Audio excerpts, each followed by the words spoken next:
السلام علیکم تمام سننے والوں کو نینا وائس کی جانب سے خوش آمدید پیش خدمت ہے فاسٹ ایکشن۔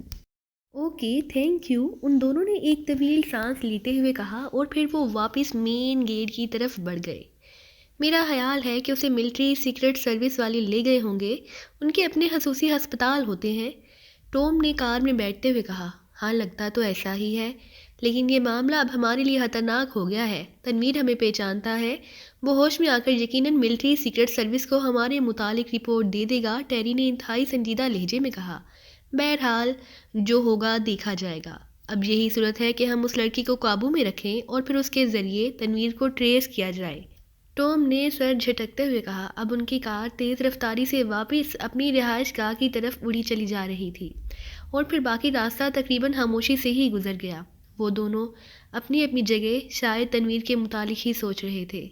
تھوڑی دیر بعد ہی کار عمارت کے گیٹ پر پہنچ گئی اور ٹام نے کار کے اندر ہی لگے ہوئے ریموٹ کنٹرول کا بٹن دبایا تو گیٹ خود بخود کھلتا چلا گیا اور ٹام کار اندر لیتا چلا گیا، لیکن کار ابھی پھاٹک کے درمیان میں ہی تھی کہ دونوں کے حلق سے بے اختیار تعجب بھری چیخیں نکل گئیں، کیونکہ کار کی میڈ لائٹس میں انہیں اپنی طرف دوڑ کر آتی ہوئی جولیا نظر آ رہی تھی، وہی جولیا جسے وہ رسیوں سے مضبوطی سے باندھ کر اسٹیل کے بند دروازے والے کمرے میں چھوڑ گئے تھے۔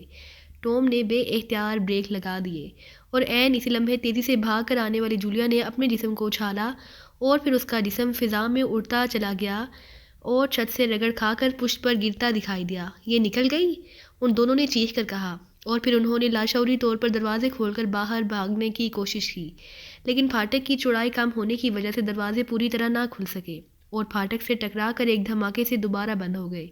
پھر انہوں نے جولیا کو دائیں طرف دوڑ کر اندھیرے میں غائب ہوتے دیکھا۔ ٹام نے انتہائی پھرتی سے بیک گیئر لگایا اور کار جیسے ہی پیچھے ہوئی، اس نے انتہائی تیزی سے اسٹیئرنگ کاٹا اور کار دائیں طرف مڑ گئی۔ پھر اس کی تیز لائٹس میں تھوڑی دور بے تحاشا بھاگتی ہوئی جولیا صاف نظر آنے لگی۔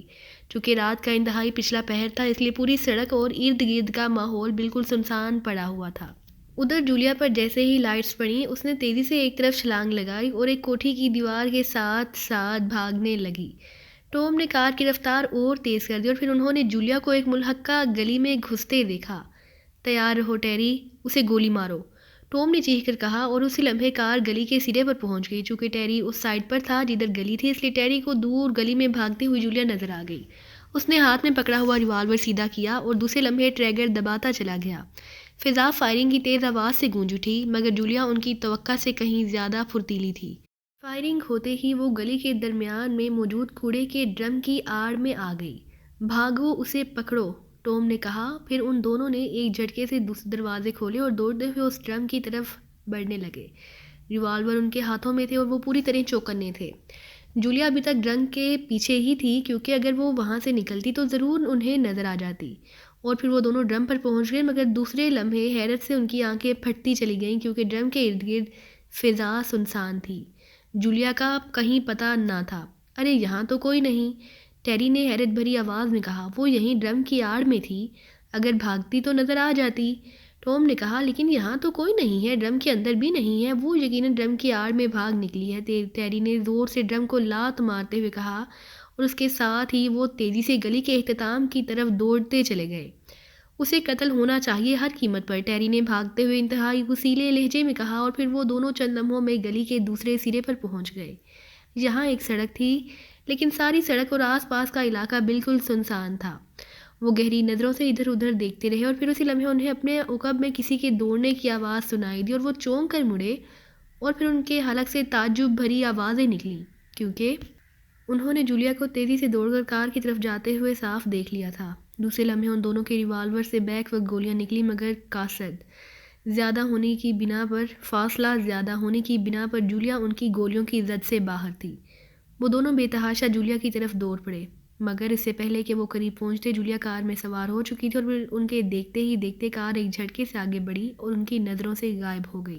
وہ دونوں بے تحاشا دوڑتے ہوئے جب گلی کے سرے پر پہنچے تو ان دونوں کے حلق سے ایک طویل سانس نکل گئی۔ جولیا کار سمیت غائب ہو چکی تھی۔ لو کر لو اب مزے، اگر تم اس وقت میری بات مان جاتے تو آج اسٹار برادرز ایک لڑکی کے ہاتھوں یوں ذلیل نہ ہوتے، ٹیری نے انتہائی وسیلے لہجے میں کہا۔ اب مجھے کیا معلوم تھا کہ یہ لڑکی کوئی جادوگرنی ہے، ٹام نے ندامت بھرے لہجے میں کہا اور پھر وہ دونوں تیز تیز قدم اٹھاتے واپس اپنی کوٹھی کی طرف بڑھتے چلے گئے۔ پھاٹک ابھی تک کھلا ہوا تھا۔ جب وہ دونوں اندر داخل ہوئے تو انہوں نے سامنے لان میں گونگے ملازم کو بے ہوش پڑے دیکھا۔ تم اسے ہوش میں لے آؤ، میں ذرا وہ کمرہ دیکھوں کہ اس لڑکی نے اندر سے دروازہ کیسے کھول لیا۔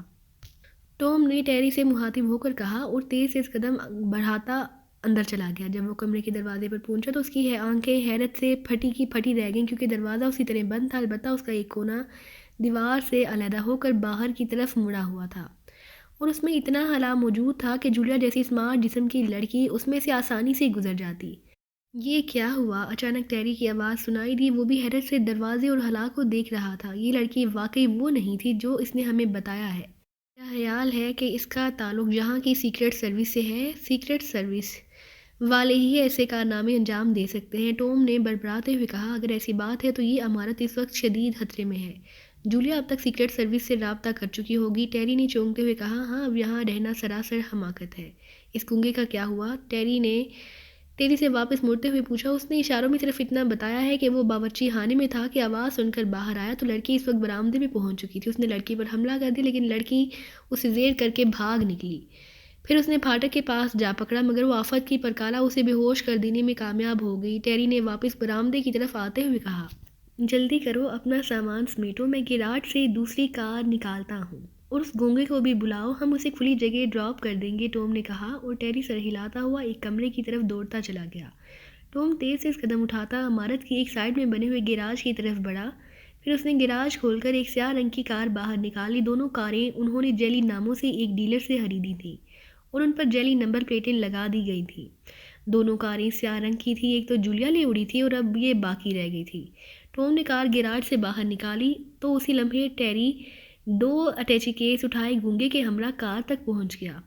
ٹیری نے دونوں اٹیچی کیس پچھلی سیٹ پر پھینکے اور پھر گونگے کو پچھلی سیٹ پر بیٹھنے کا اشارہ کرتے ہوئے خود ٹام کے ساتھ فرنٹ سیٹ پر بیٹھ گیا۔ کوئی چیز باقی تو نہیں رہ گئی؟ ٹام نے کار کا رخ پھاٹک کی طرف کرتے ہوئے پوچھا۔ نہیں، ٹیری نے سر ہلا کر جواب دیا، اور ٹام نے کار پھاٹک سے باہر نکال لی۔ پھر چند لمحوں بعد ان کی کار تیزی سے شہر کی طرف دوڑی جا رہی تھی۔ پہلے ہی چوک پر انہوں نے گونگے ملازم کو اتار دیا۔ نوٹوں کی ایک گڈی اس کے حوالے کرتے ہوئے اسے خدا حافظ کہہ دیا۔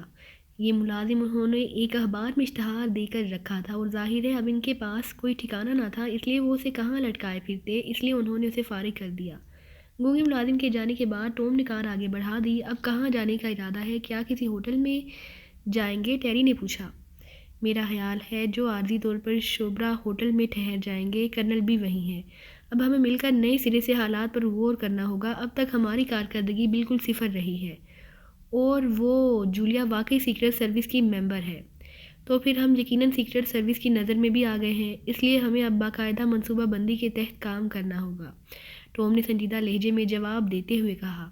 ایک مرتبہ یہ لڑکی میرے ہتھے چڑھ جائے تو میں اس کی بوٹی بوٹی علیحدہ کر دوں، ٹیری نے دانت پیستے ہوئے کہا۔ ٹام نے کوئی جواب نہ دیا، وہ خاموش رہا۔ تھوڑی دیر بعد ان کی کار چوک کراس کر کے شوبرا ہوٹل کی طرف بڑھی چلی جا رہی تھی۔ ارے وہ کرنل دوڑا آ رہا ہے، اسے کیا ہوا؟ اچانک ٹیری نے چیختے ہوئے کہا۔ یہ کس سے ڈر کر بھاگ رہا ہے؟ دروازہ کھولو، میں کار روکتا ہوں، ٹام نے جواب دیا، اور پھر ٹیری نے پھرتی سے کار کا پچھلا دروازہ کھولا اور پھر چیخ کر کرنل سے کہا۔ کرنل، اندر آ جاؤ، 3rd آرمی۔ اسی لمحے ٹام نے بے تحاشا دوڑتے ہوئے کرنل کے قریب کار آہستہ کی۔ ٹیری نے اسے پچھلی سیٹ کے کھلے ہوئے دروازے میں داخل ہونے کے لیے کہا۔ کرنل بھی شاید ٹیری کو دیکھ اور پہچان چکا تھا، اس لیے وہ انتہائی تیزی سے چھلانگ لگا کر پچھلی سیٹ پر آ گرا۔ ٹام نے یکدم کار کی رفتار بڑھا دی، دروازہ جھٹکا لگنے سے خود بخود ایک دھماکے سے بند ہو گیا۔ کرنل بری طرح ہانپ رہا تھا، اس کا چہرہ سرخ ہو رہا تھا۔ ٹیری اسے حیرت سے دیکھ رہا تھا کیونکہ کرنل کی بری حالت تھی۔ اس کے گلے میں سرخ رنگ کی ایک دھاری سی بنی ہوئی تھی، جیسے کسی نے رسی سے اس کا گلا دبانے کی کوشش کی ہو۔ کار نہ روکنا، عمران آ جائے گا، کرنل نے ہانپتے ہوئے لہجے میں کہا، اور ٹام کار آگے بڑھائے لے گیا۔ آخر ہوا کیا؟ ٹیری نے تیز لہجے میں پوچھا، اور کرنل نے ہانپتے ہوئے لہجے میں عمران کی اچانک آمد اور پھر اسٹار برادرز کے متعلق معلومات سے لے کر اپنی رسی سے لٹکنے تک کے واقعات سنا دیے۔ جب عمران کے ساتھی نے مجھے اپنے بازوؤں میں جکڑا تو میں نے شومواد واٹ کا وار کیا، اور اس آدمی کی نہ صرف گرفت ختم ہو گئی بلکہ وہ سیڑھیوں سے لڑکتا ہوا نیچے گرتا چلا گیا۔ میں بے تحاشا انداز میں دوڑتا سیڑھیوں سے اترا، اور اس دوران میں نے بڑی مشکل سے اپنے گلے میں سے